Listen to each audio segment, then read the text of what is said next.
Hey mamas, you are listening to the Motherhood is Ghetto podcast.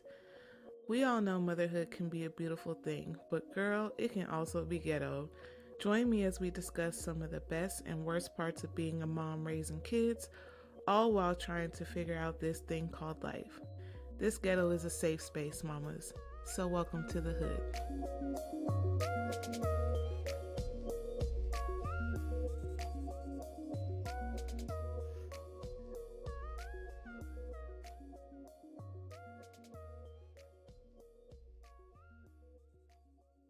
Hey mamas, welcome back to another episode of Motherhood is Ghetto. My name is Joy, and how y'all doing out there? If y'all doing all right, you already know what to say. Say amen. I pray you are having a great day and a great week so far. And y'all, let's catch up. Let's catch up with each other. Um, First things first. I want to say thank you to everyone who reached out to me after listening to the last episode. It really means a lot that you guys care and are genuinely invested in what I got going on and genuinely care about me and my kids and just sent lots of love and support. So I really appreciate that. And it helped way more than you know. So thank you so much. If you haven't listened to the last episode, go ahead and listen to that. Second thing is we're back to the old layout setup angle for just temporarily because I do want to get a new camera.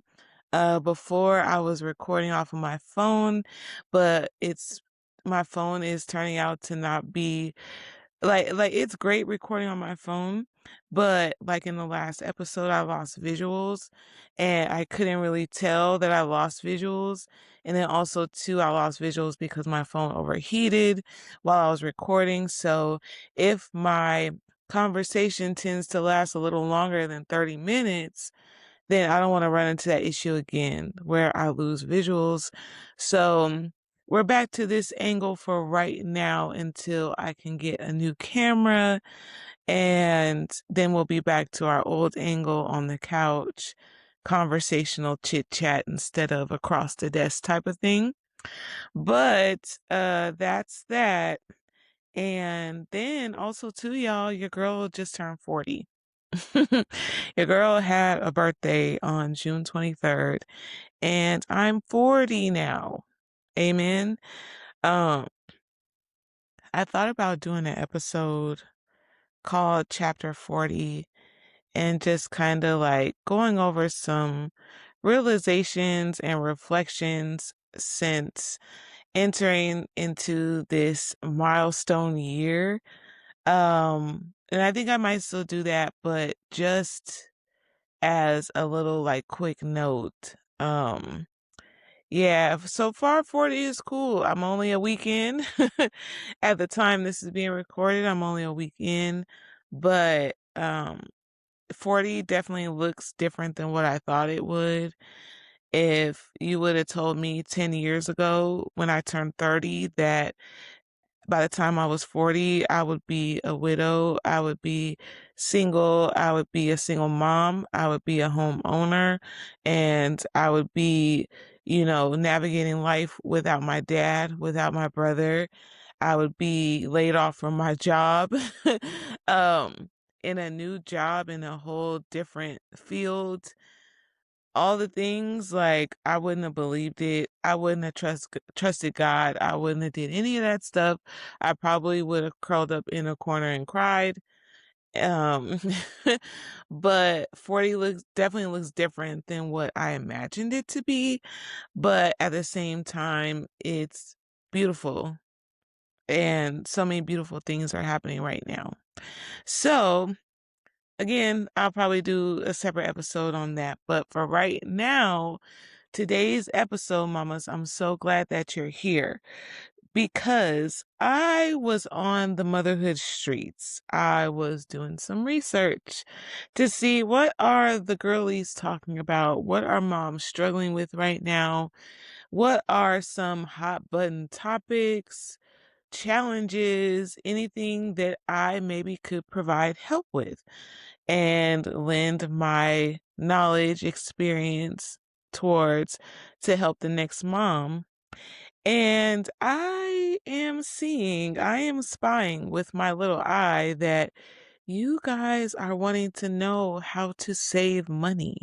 You guys are wanting to get better at saving money, especially as a mother, single mothers out there are wanting tips and tricks on how to save money. And I'm so glad. Amen. I'm so glad that um, we are all coming to the realization that no one is coming to save us when it comes to this financial game, when it comes to money, like no one is coming to save us. So we're going to have to save ourselves or at least do our best to make sure that if the worst happens, whatever that looks like for you, that financially we are okay. Financially, our kids are okay. And we will be good for a period of time. And I know, and I knew even before I got laid off from my job that having like a backup plan, emergency fund, stuff like that was important and I needed to have it, which I did have it, but it wasn't nearly enough to cover like if like I really wanted to just chill for a while and like take a legit break and really take my time looking for another job. Um, it wasn't enough. So right now, currently, I'm doing what I need to do right now to make sure that if this ever happens again, because like it could happen at any job, any job, anything like that, whether you're in corporate America, not in corporate America, running your own business, whatever the case may be, it could happen. So I'm doing what I got to do right now to make sure that if the worst happens again, then I'm okay. My kids are okay. I can still be able to pay my bills, stuff like that. Also, too, you might want to be saving for Christmas. Christmas is in 6 months, y'all. And you already know you want to get the kiddies all the things and you want to get yourself the things, friends, family. So now would be a good time to start saving for that. We got kids activities coming up if they do winter activities or all year round activities, all that stuff. Kids in high school, money, the high schools, they all want money for something. If they're in sports, you got a graduate coming, you senior fees, all the things that come with that. There's so many reasons that we could be wanting to save money at this point in time. And I'm glad that you're here if you're listening, because I do have a few tips and tricks I can share with you what works for me. And also too, um, I did a video back in 2025, which I will link in the cards above me. And I think it was titled Getting Our Money Right in 2025 or Getting Our Money Together in 2025. I was dropping gems in that video. So if you want to, after you listen or watch this video, you can go to that one too, because I'm probably going to be repeating some of the same things from that video in this video because it's all relevant. It's all still important for saving money and building good money saving habits. So that's what we're going to be talking about today. Amen. Okay, mama. So you guys already know I got my handy dandy iPad. I done took notes for y'all. Amen. Um, so we're going to be going over some practical steps, practical ways to start saving money. No matter what you're saving money for, no matter what your goal is, this is going to get you started. This is going to get you a step ahead of anyone else trying to do this without this advice. Amen. And again, this works for me. Feel free to tweak any of this information however you see fit. And if you feel like something different might work for you, great, good. Just as long as we're getting the conversation started and we're getting our mindset wrapped around saving money and being diligent about saving money, That's all I want for you. Amen. That's all I hope for. So let's go ahead and get into it. Okay, so the first thing that I would suggest if you're wanting to get better at saving money is first you got to get clear on your money goals. What is your savings goal? And what are you saving for? What is your why? So that's important because if you don't have a goal and you don't have a why, and you're just like putting money away, putting money aside, you're more inclined to spend that money if it doesn't have a meaning behind it, or it doesn't have a job or a specific task assigned to it. So the goal is important. So again, are you saving for a rainy day, like an emergency fund in case the worst happens? Are you saving for fees for your kids, school fees, sports fees? Are you saving for a trip? Are you saving for house renovations? Are you saving to buy a house? Are you saving to buy a car? Anything like that. Get clear on the why of what you're saving for.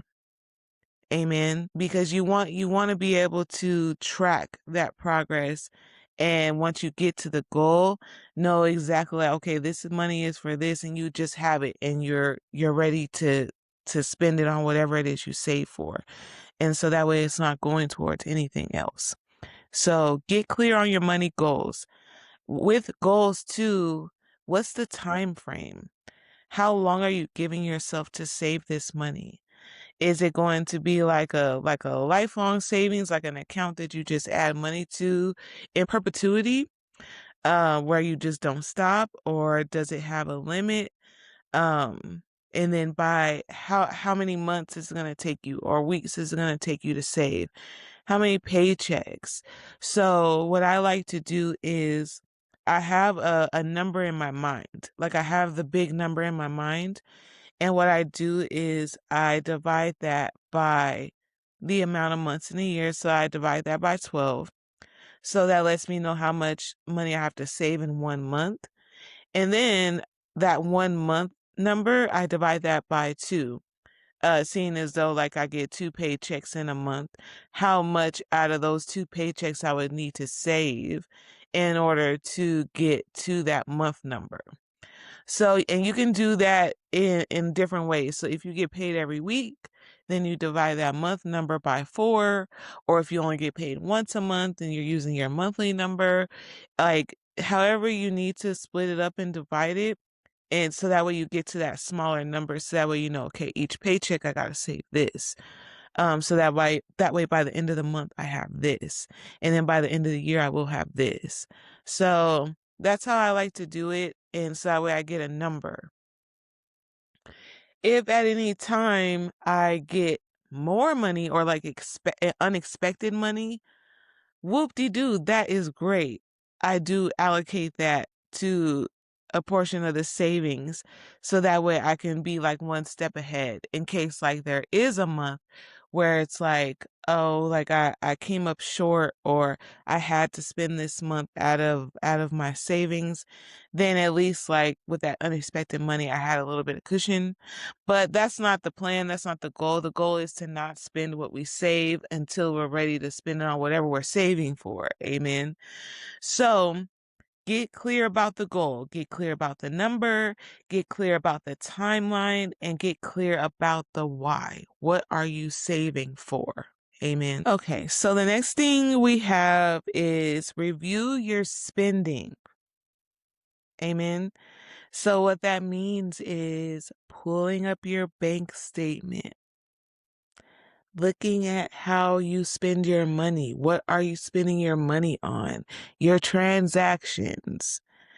And then also too, after you do that, categorize those transactions. So what are you spending on bills?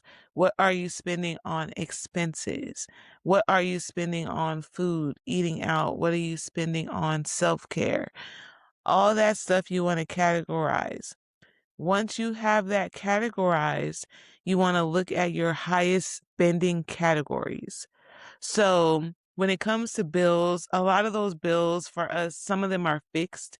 So like they're either the exact same amount every month or around the same amount every month. And there's really nothing you can do about it unless like you have something like where, you can lower your car insurance or lower your phone bill. Um, find ways to save, but majority, you can't negotiate bills. So, those are kind of fixed in every month type thing. So that's fine. If you can find ways to save on bills, by all means do that.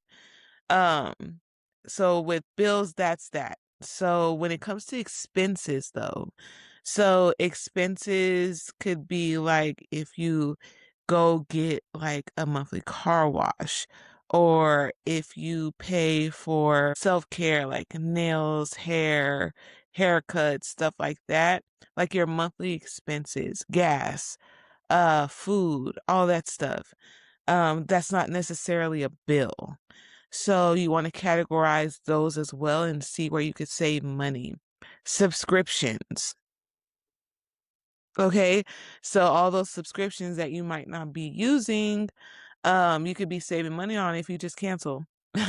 Amen. So looking and reviewing your finances is going to give you the most accurate representation of where your money is going, how you're spending your money. And that's important because you need to know where your dollars are going, where all your money is. So that way, if you need to pull back in some areas, then you can.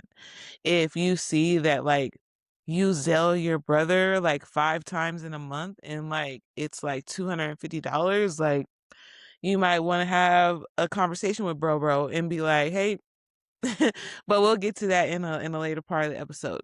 But but reviewing and seeing like where you stand as far as your money and where your money goes is crucial, and you do need to know that so that way you know where you can cut back, cancel, dial it back to where you can save money. And the second important thing about reviewing your finances is once you do find those pockets of where you can save money, then once you do that, that money that you would have spent on that expense or that thing, that's what you put into your savings because you were already spending the money, right? You were already like dishing it out for the thing that you didn't need. So how about you just give that money a different job? Redirect that money to savings. And the only way that you'll know that you could do that is if you look. You have to look at your transactions. You have to look at those bank statements. And I know for some of us it could be scary. It could definitely be scary because we don't want to put the mirror to ourselves and see like we might be the problem. And I get it. I definitely get it because when I did it, when I decided that I wanted to buy a house and I really needed to start saving money. When I did it, I found out that my biggest spending category was food. And that was aside from grocery shopping. It was like the eating out and the getting like snacks and stuff at work. Like that was my biggest spending category. So I knew that I had to dial it back when it came to eating out and just eat at home. Cook the groceries that I bought. Amen. And for you, it could be something different. Whatever it is, whatever that money that you were using that like you find that like, you know what, I really don't need to spend money on this anymore. Reallocate it, give it a different job. So that way it's going towards something that you're actually going to use that's actually going to be helpful. Amen. So the next thing that's going to help you save money is creating a budget. Amen. So just a quick recap. So first, we're getting clear about our money goals. What are we saving for? How much time do we have? Are we giving ourselves to save for it? And what's our why? Why are we doing it? The next step is to review our finances, see what our highest spending categories are and see where we can dial it back and reallocate that money to our savings. And the next thing where we're at right now is create a budget. So saving money isn't going to help you if you don't have a budget. So there are lots of different budgeting methods, and I will list them in the show notes. I will have them in the description on YouTube, but there are lots of different budgeting methods.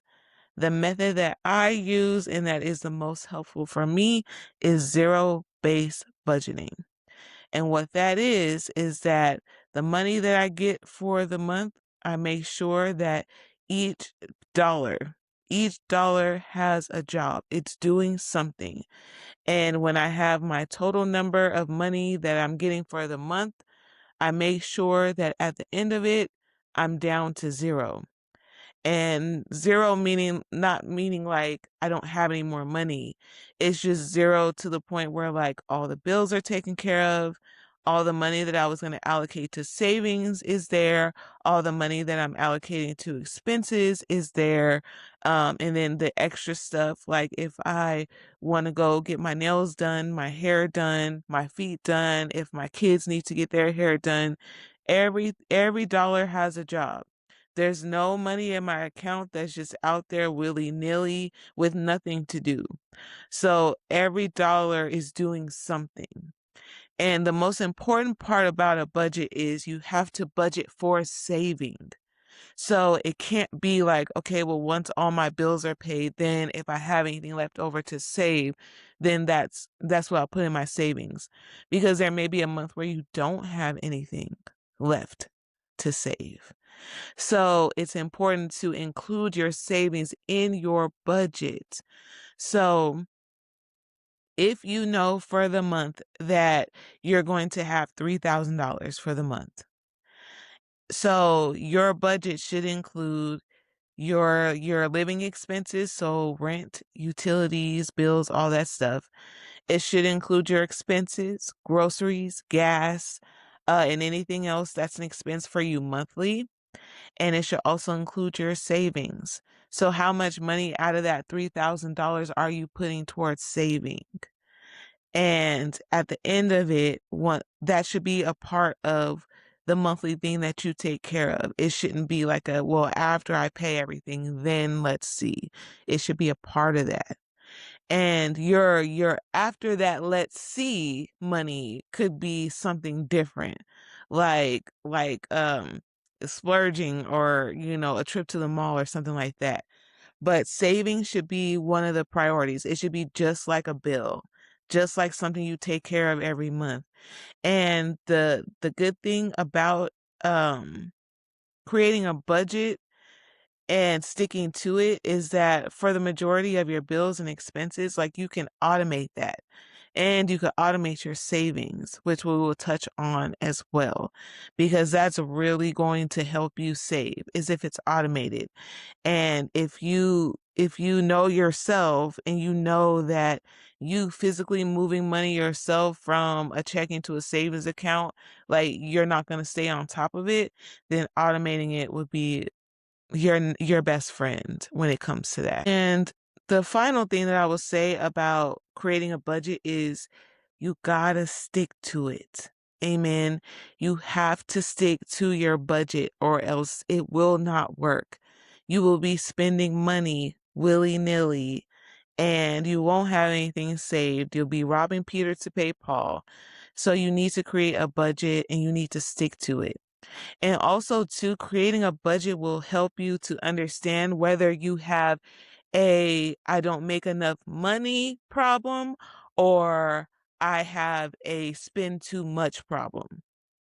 So that's going to help you determine too whether like you need to pick up a side gig or ask for that raise or work overtime.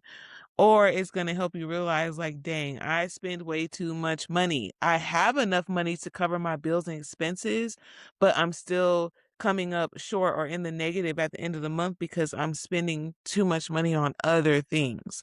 So a budget will help you to realize that. It'll help you to realize where your money is going in addition to reviewing your finances.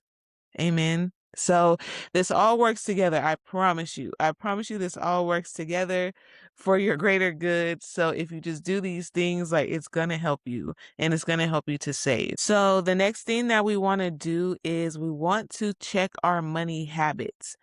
And when I say check, I mean check ourselves. If you know that you spend money when you're stressed or you're angry, check that.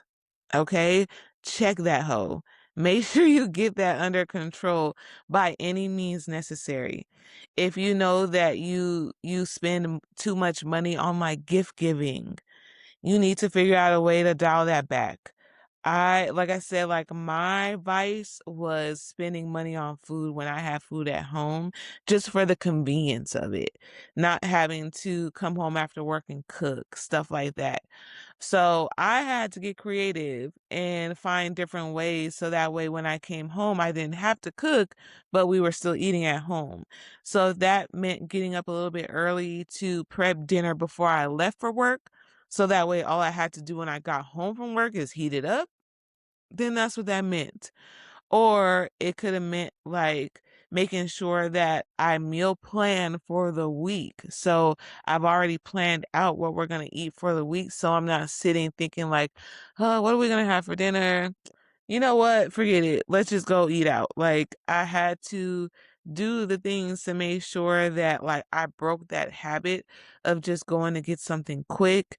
And we all know, especially if you have multiple kids, like going out to McDonald's isn't what it used to be like for all the kids. And my kids don't eat Happy Meals anymore. They eat full size value meals, large. They eat all that. So a trip to McDonald's for all four of us is anywhere between $40 to $50. So yeah, that had to stop. And don't even get me started on restaurant visits for all four of us. We're spending 100 plus. So yeah, so I had to get that in check. So check your money habits. If you know you have bad habits with money, then you need to start researching or looking for ways to deal with that now. Amen. Because it's only going to hurt you in the long run. And I would probably suggest like building or creating or getting like a habit tracker so that way you could track your habits daily to make sure you're doing them. So if one of your habits is getting vending machine snacks at work and you want to decrease the amount of vending machine snacks that you get, put it on your habit tracker. So if the habit is you spend too much on snacks and you want to break that habit, then what are we going to do? What habit are we going to put in place of that? So anytime we want to get a snack, like, are we going to take a quick walk? Are we going to drink water? Like, what are we going to do to track the better habit to get us out of that bad habit? So making sure that we acknowledge the bad money habits that we have and then addressing those habits. That's the only way this is going to work. Like, and there may be times where we backslide, we're not perfect. We're only human. So sometimes, the flesh, gets the best of us and we want to spend. That's okay. But as long as we recognize, okay, I spend way too much money. Like I let my temptations get the best of me. Let me address that and come up with a plan for next time so that way if this happens again, then I'm better equipped. I know what I need to do to overcome it. So this is all like a progress thing. This is not an overnight thing. This is going to take time, especially if you aren't used to having like a savings plan or putting money away to save like on a consistent basis. This is going to take time for you to be able to build this, like these habits. It's going to take time for you to build them. But as long as you're willing to put in the work and put in the time and effort, then I promise you it will yield you the results that you're looking for. Okay, so next let's talk about the savings account itself. So what I mentioned before about automating your savings. So what I do is I allocate a certain amount of my paycheck to direct deposit to my savings account every paycheck. So, you know how when you set up direct deposit with your job, you can tell them the accounts that you want your money to go to. And then you could also say, like, if you want a specific dollar amount or a percentage of your paycheck to go to whatever accounts, do that. I've been doing that for pretty much, I think I've been doing that for the last 3 years, I want to say. And I started off small at first. First, I started with $50 a paycheck. Actually, I was doing $50 a paycheck for a while, more than 3 years. Where I would have $50 go to, like, I don't know if any of y'all are familiar with NetSpend. NetSpend was like before like Cash App and Chime and stuff like that. Like NetSpend is like the OG prepaid card service, like kind of like a Rush card but better. So I had a NetSpend account and I would have $50 every paycheck go to that NetSpend account. And basically what that was for was just like if I wanted like fun money. So if I wanted to treat myself, to a meal or um I wanted to buy myself something nice. That was just like my fun money, just like to F off. So $50 of my paycheck would go to that. And that came in clutch on the days like where maybe I was at work and I wanted to buy myself lunch. I could buy myself lunch and not have to dip into my bill money. And it could be something as simple as that. So I started with $50 a paycheck. So about $100 a month to 150 depending on if I got paid 3 times that month into that account. And I also used it for like my subscriptions and stuff. So the little subscriptions that I had, I would use it for that too. And then I graduated to $100 a paycheck when as I would get raises, I was like, okay, I could put away $100 a paycheck. So sometimes that meant $200 or $300 a month that I was saving. And now I'm at $200 a paycheck that I save every month, and it's automated. So even before my paycheck hits my main account, like my bill account, there's already $200 going to my savings that I don't even have to touch. I don't have to worry about trying to move it. It's automated. So if you can, through your job, set that up to where you have a certain amount of your paycheck that goes to your main account or wherever you pay your bills and expenses from, and then you set it up to where you have a certain dollar amount that goes towards a savings account, then I would highly, highly suggest that you do that, because the more out of sight, out of mind it is, the better you're going to be with actually saving it. Also too, while we're talking about accounts, I do use a online high yield savings account for my savings. So basically it's not with my main account. So my main account is with a major bank, and that's where like I spend like for my bills and expenses and stuff, but my savings account is no way linked to my checking account with the bank that I bank with, because I don't want to be able to move the money easily from my savings to my checking account to spend it. So I have a debit card for my checking account, but I have a separate bank, separate everything from my savings account. And although I have a card for that savings account, like a debit card, I don't carry it with me. So that way I'm not tempted to spend it if I'm out or anything like that. The money that I have on me is the money that I have on me. And if that money is allocated to something else, then I'm not spending it. I'm exercising my restraint and my control not to spend it because I know I didn't budget for it.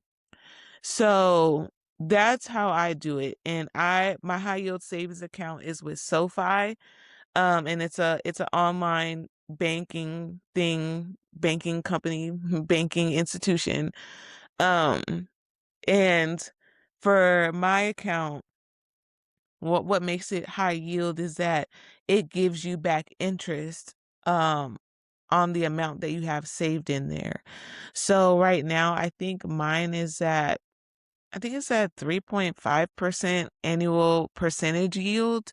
So I get 3.5% back on anything, any dollar amount that's in that account every month. And it pays me the interest every month. So the more that I save, the more interest that I earn on what I save. So that's just extra money. That's just extra money in your pocket. So, and then with my major financial institution, that's where the majority of my paycheck goes. And then that's where like I have my checking account. So that's where my bills come out of, all that stuff. That's where my auto pay and everything for all my bills is. So my savings account and my high yield account is out of sight, out of mind. The only time that I check that account is quarterly because I have a quarterly savings planner that I created myself on Canva and I use it myself. And I'm hoping to one day sell that as a digital product for all you mamas or daddies out there, but I use a quarterly savings tracker to track my savings quarterly because I have a goal that I want to reach at the end of the year. And I'll probably share like how I do that on my Instagram and my TikTok. So stay tuned for that. But I use a planner and each week I'm adding like what I add into my savings every week. I also note and document like any challenges I may have had if I had to spend out of that. So like what I'm saving for is like emergency. So that's my savings thing and that's my why and that's what I'm doing it for. So this is going to be a savings that goes in perpetuity. So I'm always going to be adding to this savings account. I have a yearly number that I want to hit every year, but as far as like the ultimate goal, like I just want as much money in there as possible and I want to keep adding money in there just in case an emergency comes up. Um so that's my goal and that's my why. So each quarter I have it like, okay, I need to, for each month I need to save this amount of money so that way by the end of the quarter I have this. So and I break down my savings per week. So each week I'm dropping a certain amount of money into my savings account, and then at the end of the quarter, I kind of reflect what challenges I had, what were some successes, can I add more money? Like, should I dial it back? And then I move on to the next quarter. So right now we just started quarter three. And so far for week 1 of July, I got an unexpected amount of money. So that immediately went to savings because it was money that I didn't budget for. So it was just extra. So I put that immediately into that savings account because I like it was money that I wasn't expecting anyway. So put it out of sight, out of mind. It's in the savings account, it's doing what it needs to do. So when it comes to accounts, you're going to want to do what works best for you. So if a high yield savings account is something that you're interested in, I will also link some in the show notes as to which ones are the best. Like I said, I use SoFi and I really like it. And I've been using it now. I think I've been with SoFi for the last 2 years and I love it. And I also love my bank too. My financial institution, love them down. So just do whatever works best for you. I know some people like do like bill accounts and they do like fun money accounts and then they have their savings account. So they have like multiple accounts that and money goes into it. Whatever works for you, do that and do your research too. Because I could tell you all day long what I do, but if that doesn't work for you, then you have to find what does work for you. It is going to take a little bit of effort. It is going to take a little bit of research on your part, but I promise you in the end, like it's going to be so worth it because whatever you're saving for, whatever your why is, you're going to feel so accomplished, so proud, and so fulfilled when you actually get to that number that you're saving for, hands down. So just make sure that whatever you're saving, whatever accounts you have set up, like the system is working for you and not against you. Amen. Okay, and now we're going to get into a hot topic subject. mamas, if you're the type of mom that likes to be the ATM for her family, her friends, just anyone who may be asking you for money and you're the yes woman, yes man, and you just give, give, give. Um, if it's interfering with your money goals, with the goals that you have for yourself, goals that you have for your family, for your children, if it's interfering with any of that at all, then you need to stop being the ATM. You have to stop being the ATM because it's not benefiting you, to give your money and, you know, it's only benefiting the other person. And sometimes it might not even be benefiting the person. You might be a crutch to that person. And now they depend on you. So every time that they want something, then like they know that they can come to you, and that's not okay. For some of us it might be okay, but for a lot of us it isn't okay, especially when we're trying to save our money and we're trying to make sure that our household is okay. So, it's okay to say no, even to family, even to friends, even to kids. It's okay to say no. Um, One thing that I've adopted, I don't know if it's like a saying or just like I don't know. I don't know what it is, but I heard someone say it and it just like stuck with me. She said, their emergency is not my emergency. And when I tell you, that hit for me because I have my own issues, problems, set of emergencies that I need to deal with, or that maybe I can anticipate and I can plan for. But people will have a tendency to make their emergency your emergency. And it's like they'll call you or say, like, oh, I really need this, like, by this time, and I have to do this and that. And, like, I need it. It's very important. As soon as possible, ASAP. Like, can you do this for me? Like, and all of a sudden now, like, you're feeling the same feelings. Like, you're feeling worried, you're feeling tense, stressed. Like, it needs to happen now, now, now. And it wasn't even your emergency to begin with. Like, you were fine before they called. You were calm, cool, collected before they called.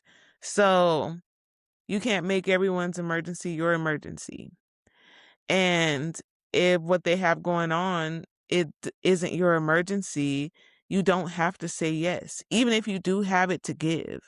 And that's one thing that I'm learning myself is even if I do have it to give, I'm not going to give it. If it's going to put me in a bind or set me back from my goals at all, I'm not going to do it.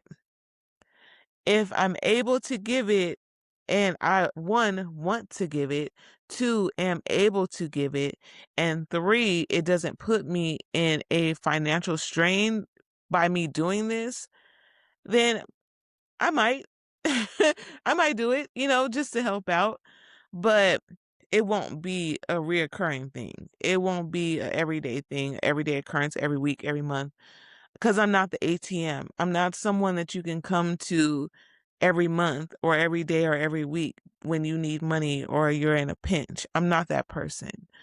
Um, and not to say that like I've always like stood on business with that because I haven't. But it is something that I do recognize is and can be an issue for me. So I address it. Feelings might get hurt. People might feel a way. That's okay. Um, one thing my boyfriend always tells me is that they will be okay. Oh, amen. They will be okay.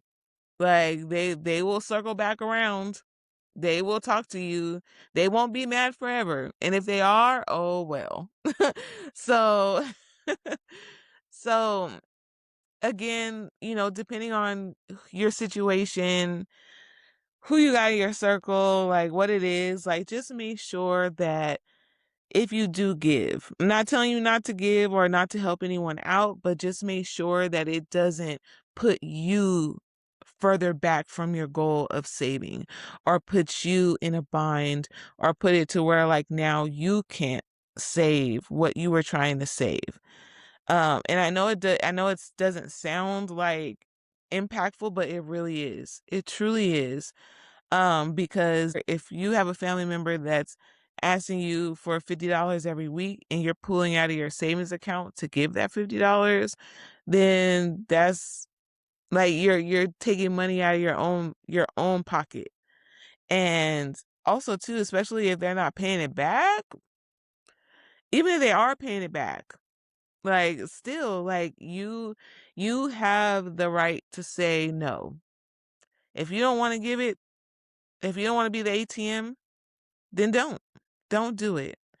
Keep your goals in the forefront. Keep your why in the forefront. And I suggest when you determine what your why is, make sure you write it down or post it somewhere where you can see it daily. To remind yourself of why you're doing this. So yeah, don't be the ATM. Okay? Don't be the person that they know that they can come to every time for money when they need it. Don't do that. Don't do that to yourself. Don't cheat yourself. Like make sure that you're good before you try making sure everyone else is good. Amen. And then the last thing that I want to say about saving money and helping you to save money is get educated, mamas. Get educated.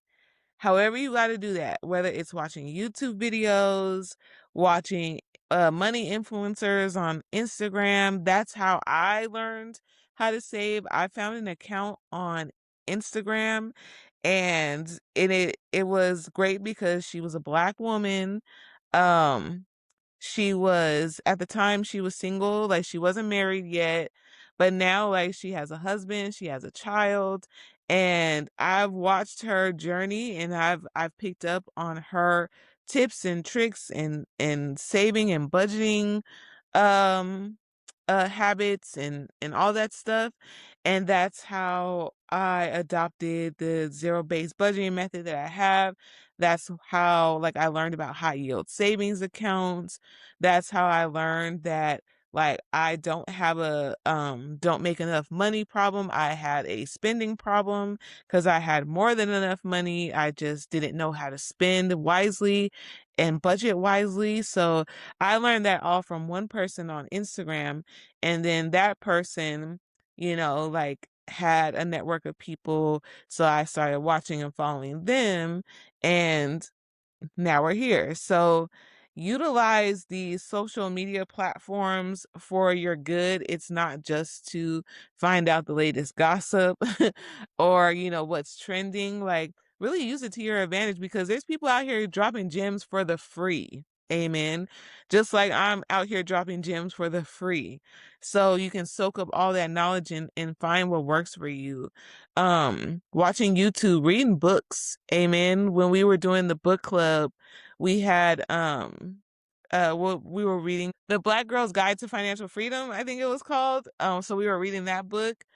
Books, self-help, anything like that that will help you get to where you want to be, and help you break some of those bad money habits and start getting into good money habits. And then also too, like surrounding yourself with people that are where you want to be as far as like money wise. Like follow those people, watch them. No, you may not have or want the lifestyle that they have, but if they have practical tips and ways for you to save money, then by all means, like go with what works best for you because it's only going to help you in the long run. And above all else, mamas, you really just you have to be diligent with it. You have to stick with it. You got to be serious about it. You have to be serious about it like you're serious about everything else, about how you're serious about not missing an episode of Love Island or whatever y'all are watching these days, because I watch anime. So whatever it is that you're serious about and you made sure to make a priority, this also needs to be a priority. This also needs to be taken serious because anything can happen financially. And I went through it. I'm living proof. I lost my job unexpectedly. Didn't know what I was gonna do future wise. Um, didn't know like how long the money was gonna last or anything like that. So, and it could be something like you could lose a partner, someone who was helping financially. Now you don't have that extra financial support. Like, what is that going to look like? And there's nothing wrong with planning for it. Not to say that it's going to happen tomorrow or like you're wishing the worst on your life, but there's nothing wrong for planning for the future, planning for the worst. Like there's nothing wrong with that. And you shouldn't feel like, well, I don't want to think the worst or wish anything on me, so like I'm not going to plan for it. No, we should plan for it. We should. And just know that once the rainy day comes, like we have an umbrella. Amen. So that's pretty much it, mamas. I'm going to go ahead and land the plane here. Thank you so much for tuning in today. If you found this episode helpful, please do not forget to share it with another mama who you think would also find it helpful. Also, too, don't forget to follow me on Instagram at motherhood_ghetto. Also, to follow me on TikTok at motherhood_ghetto. If you are listening on Spotify or Apple Podcasts, please don't forget to follow the podcast so that way you are notified when I upload a new episode. And if you're watching on YouTube, hey mama, don't forget to subscribe. I'm trying to get my subscribers up on YouTube and hopefully monetize YouTube one day, one fine sweet day. And I can only do that with your help. So make sure you like the videos, share it, subscribe to the channel. That would help me so much. But whatever you do, I appreciate anything and everything that you do when it comes to me and this podcast. Thank you again for all the love and support that you guys showed for me on my last episode. I really, truly appreciate it. And if you ever have any questions or want to share any topics on motherhood, feel free to DM me. You can DM me on Instagram. You can DM me on TikTok. You can leave a comment on the podcast on Spotify. You can leave a comment on YouTube. Whatever your heart desires, however the spirit moves you, amen, to reach out to me, you are more than welcome to. And thank you again so much. And until next time, mamas. Thank you so much for listening to today's podcast. Don't forget to follow the podcast and share with anyone who you think may enjoy it. And follow me on Instagram at motherhood_ghetto. Also, feel free to DM me if you have any experiences, opinions, or views on motherhood you'd like me to share on the podcast. Until next time, mamas.